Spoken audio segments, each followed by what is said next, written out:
Le 25 mai était consacré à la journée africaine. À l'occasion de cette journée, il a été convenu de se pencher sur le terme « faire taire les armes » sur le continent. Nous allons essayer de voir un peu, d'approfondir un peu cette thématique avec l'invité du jour. Et c'est vrai, quand on regarde aujourd'hui le continent, sur plusieurs endroits, les armes continuent toujours de parler. Qu'est-ce qu'il faut faire justement pour que les armes se taisent, les actions à mener? Bien, c'est de cela que nous parlons aujourd'hui avec notre invité, Komi Akpa. Monsieur Akpa, bonsoir. Bonsoir. Merci d'être notre invité. Vous êtes le directeur exécutif de PACID. PACID, c'est Partage et Action en Synergie pour le développement. Alors, je le disais tantôt, faire taire les armes. Qu'est-ce que ce thème? Pourquoi ce thème? Faire taire les armes, c'est déjà, comme vous avez commencé à le dire, sur le continent africain, il y a des zones de conflit par-ci, par-là. Il y a des actes de terrorisme par-ci, par-là. Il y a dans les anciens, dans les pays qui ont connu la guerre, il y a des missions de DDR, de RSS qui sont là, souvent critiquées. Mais il y a tout ça, mais tout ça c'est dû à la guerre, le problème de la guerre sur le continent. Alors que la guerre ne peut jamais favoriser le développement du continent. Or, déjà, en 2013, un sondage a été fait en Afrique pour voir qu'est-ce que l'Africain, le citoyen africain, pense de l'Afrique même. Et là, les aspirations profondes qui sont ressorties disent que les Africains veulent un continent pacifique, un continent intégré, un continent uni et un continent prospère. Et faire taire les armes devient une condition pour arriver à réaliser cette vision de l'Union africaine qui est consignée dans l'agenda 2063 de l'Union. Ça, c'est une des raisons. Et puis, la deuxième raison, au 50e anniversaire de l'OUA, qui est devenue l'Union africaine après, donc ce 50e anniversaire a eu lieu en 2013 et à leur session ordinaire au 28e, à leur session ordinaire à cette occasion, les chefs d'État africains ont pris un engagement qui est très fort. Il s'agit de faire taire les armes.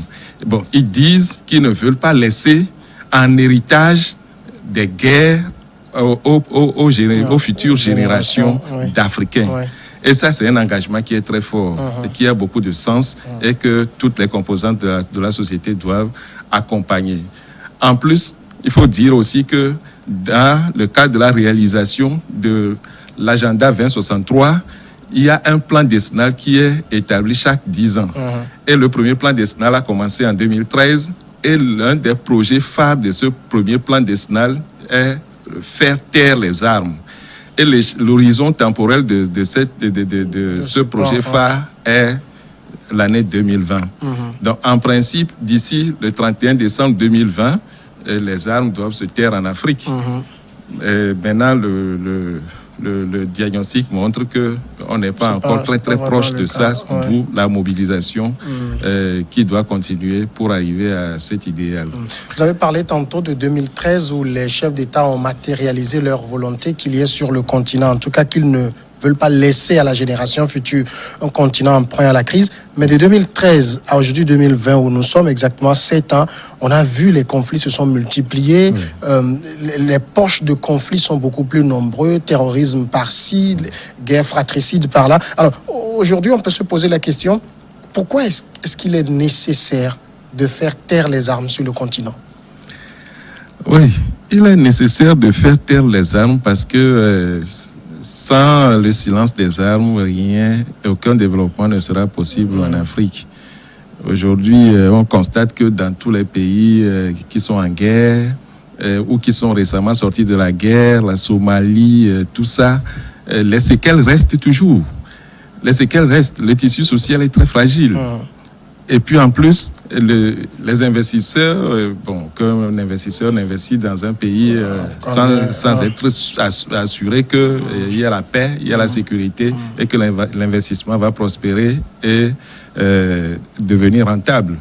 Et donc, la relance de l'économie après la guerre devient extrêmement difficile. Ouais. C'est une mission extrêmement difficile. Il faut absolument faire taire les armes pour que l'Afrique puisse amorcer son développement. Sinon, les ressources du continent qui doivent servir à développer le continent servent plutôt à acheter des armes, tout ça pour nous entretuer entre nous. Ça ne fait que retarder le développement du continent. Mais depuis qu'on a manifesté cet idéal de faire taire les armes, le constat, il est là. Les conflits se multiplient et on ne sent pas véritablement beaucoup d'engagement de la part des gouvernants, des populations peut-être, à ramener cette paix tant chérie par le continent. Quelles sont les actions fortes prises, par exemple, au niveau de l'Union africaine pour pouvoir concrétiser cet idéal-là? Oui, c'est un vrai constat que vous avez fait de dire que on est presque dans un statu quo. Oui. Mais c'est un sinon statu pire quo encore. Que la situation même empire à un moment donné. C'est vrai, mais en réalité, il y a beaucoup de choses qui se font. Il y a beaucoup de choses qui se font. La paix, c'est la résultante de beaucoup de facteurs. Et donc, la paix est déterminée par un ensemble complexe de facteurs. Et du coup, arriver à la paix à 100%, c'est quelque chose d'extrêmement compliqué. Parce que les déterminants de la guerre sur le continent sont très, très nombreux. Très, très nombreux. En commençant par les problèmes de gouvernance. Et dans l'Union africaine, depuis 2013, pour arriver à faire taire les armes en 2020, l'Union africaine n'a pas arrêté de travailler sur les questions de gouvernance, de travailler sur les questions... Bon, il y a des défis dans plusieurs domaines, dont 4 principalement, à savoir le domaine politique, le domaine économique, le domaine juridique, le domaine environnemental et le domaine social. Il y a beaucoup de facteurs qui sont dans ces domaines-là qui déterminent la paix que nous voulons avoir. Et ça fait qu'il y a beaucoup d'actions qui se font, mais malheureusement, ça n'apparaît pas comme si quelque chose se faisait de significatif et on a toujours l'impression du statu quo. Mais pour vous dire concrètement, il y a quand même des efforts qui sont faits dans le domaine de la démocratie et de la gouvernance. Il y a aussi des efforts qui sont faits dans le domaine du renforcement de la force africaine en attente en vue de sa pleine opérationnalisation. Et il y a aussi la prévention des efforts se poursuivent dans le domaine de la prévention des conflits. Et quand nous prenons par exemple la région Afrique de l'Ouest de l'Afrique, la CEDEAO fait beaucoup dans l'anticipation des conflits. Et chaque commission économie régionale en fait pareil. Donc, la CEMAC, tout ça, font ce que la CEDEAO est en train de faire en Afrique de l'Ouest pour pouvoir anticiper sur les conflits. Et puis, il y a beaucoup d'efforts qui se font aussi pour freiner ou prévenir la prolifération illicite des armes légères et de petits calibres, qui sont aussi par ailleurs des facteurs qui menacent beaucoup la paix. Parce que il y a beaucoup de ces armes-là qui sont de fabrication artisanale et qui prolifèrent et que des brigands utilisent même pour braquer, tout ça. Et ça constitue aussi une menace à la paix. Il y a la conduite du mois d'amnistie en Afrique. Depuis 2017, le mois de septembre est décrété comme mois d'amnistie en Afrique. C'est le mois qui est utilisé dans l'année pour collecter les armes légères et de petits calibres. Et l'opération s'est réussie dans beaucoup de pays où il y a une collecte importante de ces armes-là pour éviter que des gens continuent à menacer la paix. Il y a aussi la lutte contre le terrorisme et l'extrémisme violent.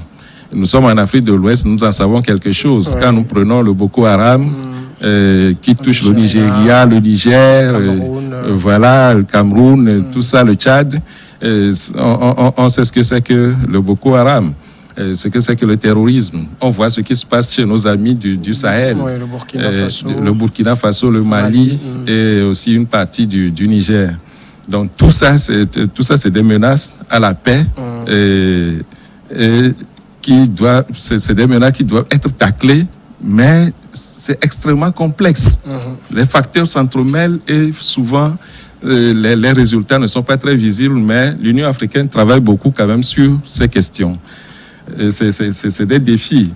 Il y a la mise en œuvre de la stratégie maritime intégrée de l'Afrique et de la charte de Lomé sur la sécurité maritime. Parce que beaucoup de menaces viennent de la mer aussi, et donc ça doit être maîtrisé. Et avec la charte de Lomé, les États africains sont engagés à mettre en œuvre un certain nombre de mesures pratiques pour éviter les menaces qui viennent de la mer. Et il y a le renforcement des efforts dans le traitement de la cybersécurité. Aujourd'hui, la cybersécurité aussi est devenue un problème. C'est devenu un problème. Et la revitalisation du Fonds pour la paix de l'Union africaine. Et là-dessus, je peux vous assurer qu'au dernier sommet de l'Union, tenu en février dernier, ce fonds-là a récolté des dons importants, des contributions importantes de la part des États membres. Et ce fonds va être opérationnel et ça permettra de capaciter l'Union pour pouvoir intervenir directement dans certaines situations. Et puis, il y a aussi le renforcement de la reconstruction et du développement post-conflit. Et comme je le disais, ça c'est aussi un pan très important. Parce que quand on arrive à une paix, parfois c'est précaire, mais il faut arriver à consolider la paix. Et ça demande à agir sur beaucoup de paramètres en même temps pour que la paix devienne effective, devienne solide. Comme on a vu, comme on le voit au niveau du Rwanda, où un leadership très actif permet de consolider, de ressouder le tissu social, de mobiliser la population pour pouvoir travailler pour son développement.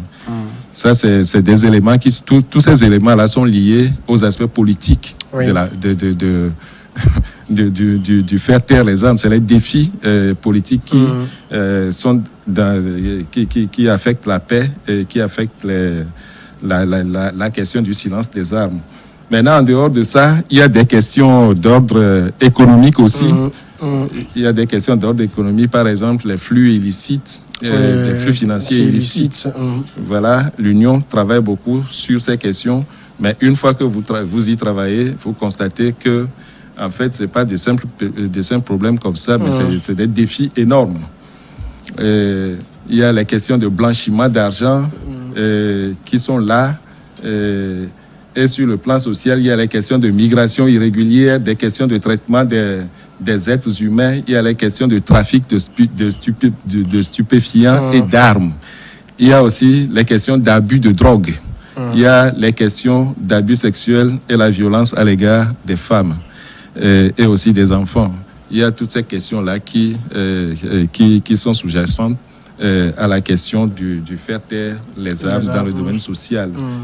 Quand on voit tout ce qui se passe dans nos mers, quand nos jeunes veulent forcément aller vers l'Europe, veulent aller en Occident, on voit tous les problèmes de paix qui se posent autour. Et tout ça, c'est des défis pour le continent. Le continent doit pouvoir maîtriser tout ça et arriver à poser les bases de son développement. Sur le plan environnemental, il y a aussi des grands défis qui sont là. Par exemple, la réduction de la vulnérabilité des moyens de subsistance au changement climatique et à la création de systèmes de résilience. Il faut absolument ça parce que il est prouvé dans les études sur les menaces de la paix, il est prouvé que il y a beaucoup de migrations qui sont provoquées par les changements climatiques. Des gens, ils sont là, ils vivent tranquillement et de façon harmonieuse dans leur milieu et après, suite à une longue sécheresse ou à une inondation. Voilà, ils n'arrivent plus à produire, n'arrivent plus à trouver à manger suffisamment. Ils cherchent toujours à migrer. Et puis après, ces migrations-là deviennent aussi très rapidement des problèmes de paix après. Donc, il y a aussi dans ce domaine de l'environnement le soutien. Les États travaillent sur le soutien à la mise en œuvre du plan d'action de l'OUA de Kigali sur l'eau et l'assainissement en Afrique. Et il y a aussi la facilitation des systèmes de gestion d'eau et d'assainissement efficaces et efficients. Il y a la diversification de l'agriculture. Aujourd'hui, si on arrive à rendre l'agriculture productive, suffisamment productive et attractive pour les populations rurales, je crois qu'on aura réglé en amont un certain nombre de problèmes qui déterminent les questions de paix et de sécurité qui menacent aussi la stabilité de notre continent. Et le dernier domaine, c'est le domaine juridique. Et les défis dans ce domaine-là sur lesquels les chefs d'État travaillent, et ils ont fait un rapport sur ce qu'ils ont pu faire au dernier sommet tenu en février 2020. C'est la question de sensibilisation, de mobilisation des États membres à signer, ratifier, intégrer dans leur législation les traités de l'UA. Ça aussi, il y a des problèmes qui se posent. Parfois, il y a des traités qui sont pris, mais il y a des États qui prennent du retard, qui mettent du temps à les signer, à les ratifier. Parfois, on signe, on ne ratifie pas. Parfois, on signe, on ratifie, mais on ne domestique pas. Mais il faut absolument signer, ratifier et domestiquer avant de pouvoir faire la mise en œuvre et faire le reporting. Il y a tous ces éléments qui sont en jeu. Donc, qu'est-ce que je voulais dire aussi? Il y a la conduite d'une étude pour identifier les raisons de la non-mise en œuvre et de la non-ratification des instruments juridiques et des traités de l'OUA par les États membres. Donc, les chefs d'État ont décidé de comprendre pourquoi certains États sont membres de l'Union, mais n'arrivent pas à signer ou à ratifier les textes de l'Union et à les mettre en œuvre. Et donc, il y a une étude qui a été aussi réalisée dans ce domaine. Maintenant, l'exhortation, le reste, ils exhortent les États membres ayant des préoccupations concernant ces traités-là à pouvoir les conseiller. S'il y a un État qui a des préoccupations, il faut conseiller l'Union pour dire, voilà, compte tenu de ce problème, il y a tel aspect du traité qui ne peut pas être intégré. Comme les États insulaires, par exemple, souvent, au sommet, ils disent telle mesure risque de nous asphyxier et il faut absolument qu'on change telle disposition avant que nous on puisse signer. Donc, il y a tout ça et ils sont en train, dans le cadre de leur leadership, d'encourager leurs pairs à exprimer clairement et à conseiller l'Union sur les raisons qui les poussent à ne pas signer, ratifier et mettre en œuvre les traités de l'Union. Donc, enfin, il y a aussi des actions qui sont destinées à faire connaître et à comprendre les traités de l'UA et les obligations qu'ils contiennent.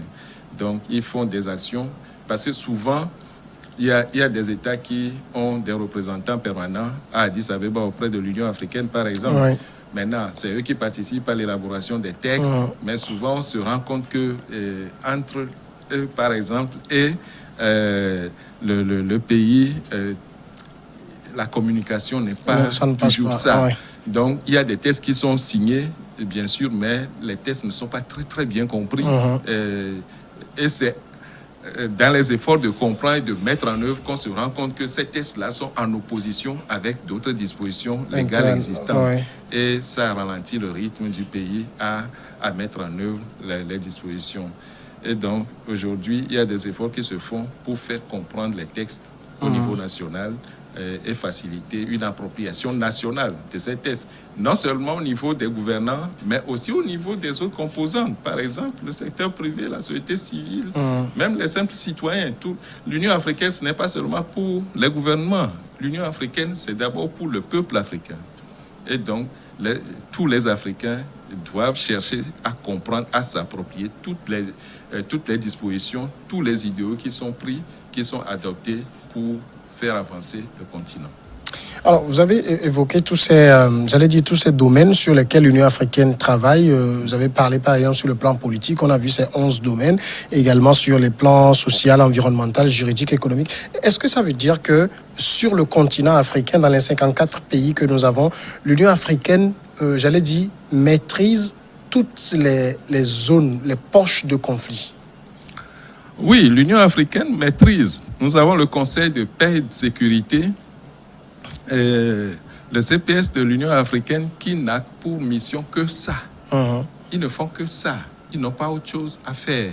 Donc, eux, ils travaillent sur les questions de paix et dans toutes les menaces de paix, de sécurité qui existent sur le continent. C'est bien cartographié.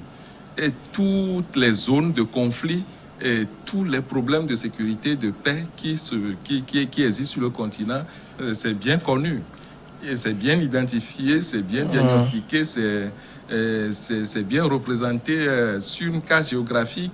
Tout est visible. Quand vous avez ces cartes-là, vous voyez que toutes ces zones-là sont en exergue et avec les problèmes spécifiques que chaque zone a.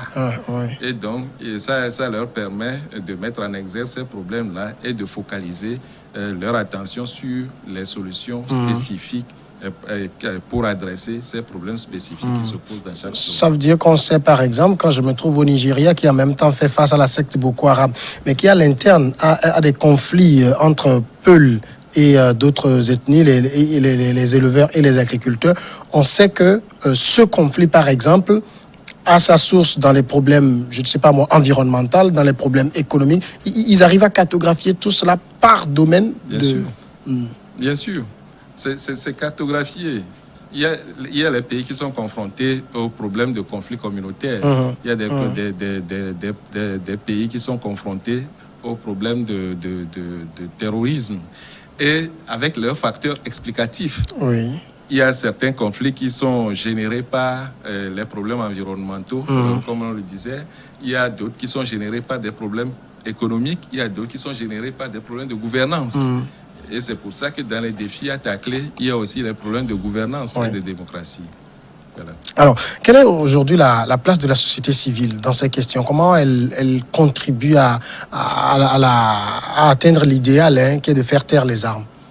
Oui, quand on regarde l'écosystème l'écosystème institutionnel de l'Union africaine, on voit que un rôle dédié est affecté à la société civile. Vous savez, le passage de l'OUA à l'UA s'explique par le fait que l'OUA était critiqué comme un organisme ne regroupant que les chefs d'État.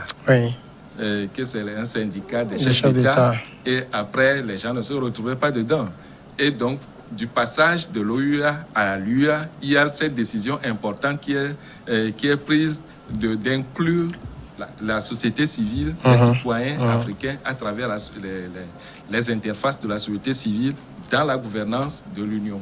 Et c'est pour ça qu'il a été créé sur la base des provisions des articles 5 et 22 de l'acte constitutif de l'Union africaine, le Conseil économique, social et culturel de l'Union africaine, donc l'ECOSOC de l'Union africaine.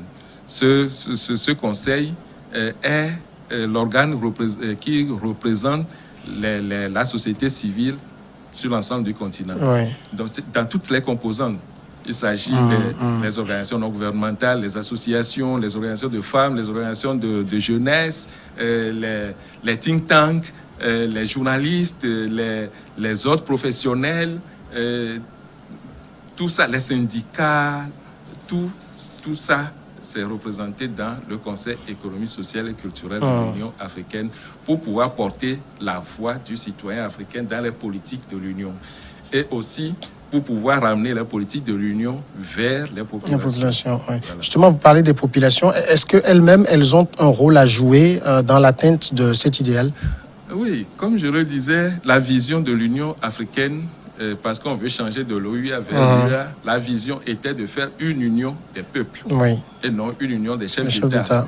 Donc, dans cette vision d'une union des peuples et dirigée par les peuples, les populations ont une grande opportunité de pouvoir porter leur voix, de pouvoir participer. Et donc, il est absolument nécessaire que on cherche à comprendre ce qui est prévu, à s'approprier les politiques et à pouvoir aussi apporter sa contribution là-dedans. Malheureusement, le problème, c'est que les informations ne passent pas trop. Et c'est pour ça qu'au niveau du Conseil économique, social et culturel de l'Union africaine, les décisions sont prises pour pouvoir relayer des actions au niveau national. Pour pouvoir informer le grand groupe, les grands groupes, informer l'ensemble des populations. Parce que les réunions continentales, ça ne peut pas mobiliser l'ensemble de la population du continent. C'est 1 ou 2 personnes par pays. Et puis, après, comment les 2 personnes peuvent restituer tout à l'ensemble de la population, ça devient compliqué.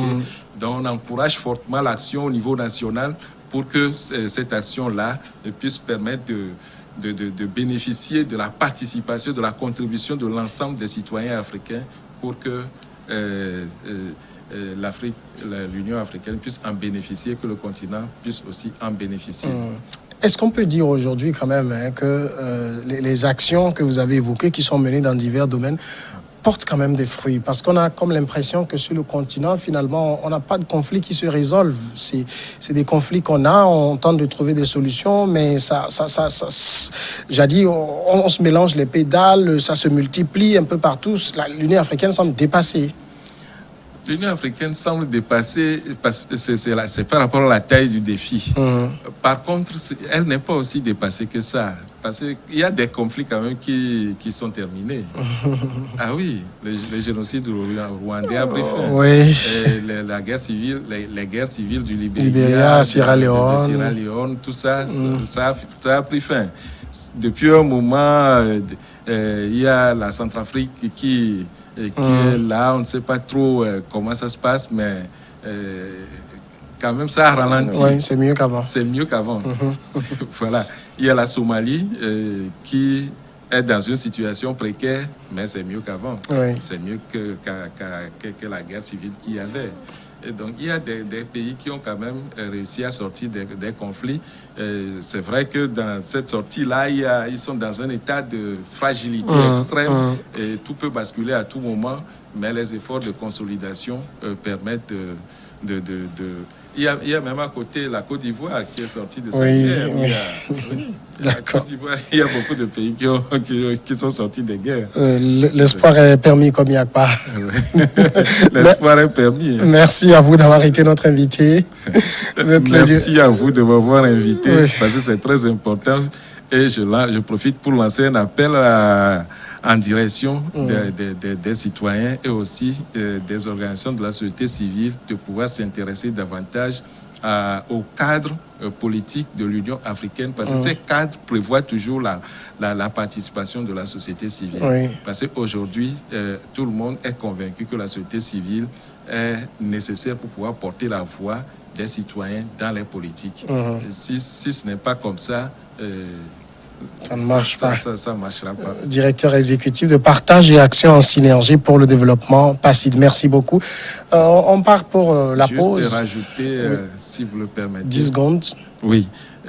Pour dire que je suis certes le directeur exécutif de PACID, mais je suis aussi vice-président du Conseil économique, social et culturel de l'Union africaine. D'accord. Je couvre la région Afrique de l'Ouest. Important. Merci beaucoup pour la précision. La pause tout de suite et regard croisé juste après.